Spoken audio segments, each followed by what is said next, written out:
I grew up in the South, in Nashville, Tennessee, and at a very early age, I figured out that race mattered. My parents were educated in a completely segregated environment, and wanting me to have a different experience than they had had, they decided to send me to a preschool program at Tennessee State University, a historically black college. In a class of about 20 kids, I was one of only 3 students who weren't black. The teachers, the staff, the administrators there were also mostly African American. And this meant that from a very young age, I learned to respect black authority figures in a way that many of my white peers probably wouldn't have. And this seemingly minor detail made a huge difference in how I came to see the world. It meant that most of my early friends were black. As a result, once we started elementary school and I began to notice how those black friends were treated differently by the teachers, it affected me. And even though I didn't really have a word for what was happening then, that racial division is something I remembered even years later.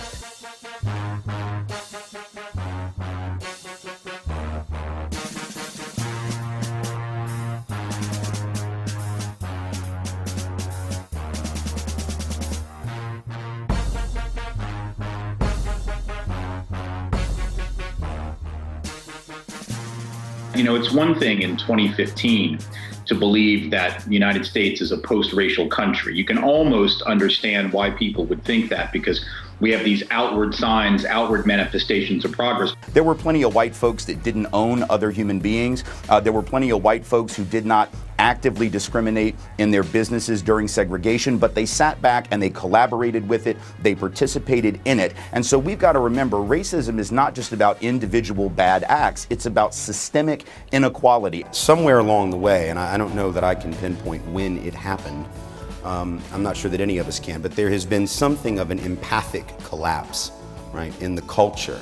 Thinking about Tamir Rice, the 12-year-old child that was shot in Cleveland by police. When that happened, what did they do? The first news story in Cleveland that made a big splash was about Tamir Rice's parents and the history of domestic abuse and criminality among his parents, not about the cop that killed him. We talk worse about black victims than we do white killers. Racial profiling doesn't require that you hate everyone in the group. It doesn't require that you hate anyone at all. All it requires is that you have certain biases, whether they're conscious or subconscious, which enter your mind in a specific situation. They won't be triggered in every situation. How much better might it be if white folks, instead of trying to think, what is it like to be black, or what is it like to be Asian or Latino or whatever, what if we just dealt with what it means to be exactly what we are every day? In other words, let's talk about our experiences with law enforcement, with employers, with educators, with average everyday folks. That people of color are experiencing the country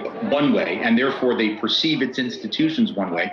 White America perceives it differently because by and large we're experiencing it differently. It isn't that we are uncaring, unconcerned, or mean and evil people. It's that being white means never having to know the reality of those who live a very different experience. And that to me is the core of our problem in this country. So if I believe that, I don't have to ask permission to speak out against white supremacy, nor should any of us. We want to do it responsibly, we want to do it accountably, we want to forgive ourselves and each other when we do it in a way that might be, unhelpful. But the idea that somehow only certain people can talk about racism and only certain people can talk about sexism and everyone else is like going to go trade derivatives or work at a coffee shop or whatever. I mean, like at some point, right, we all have to have a stake in doing this, whether we're doing it well or whether we're messing up or some combination of the two.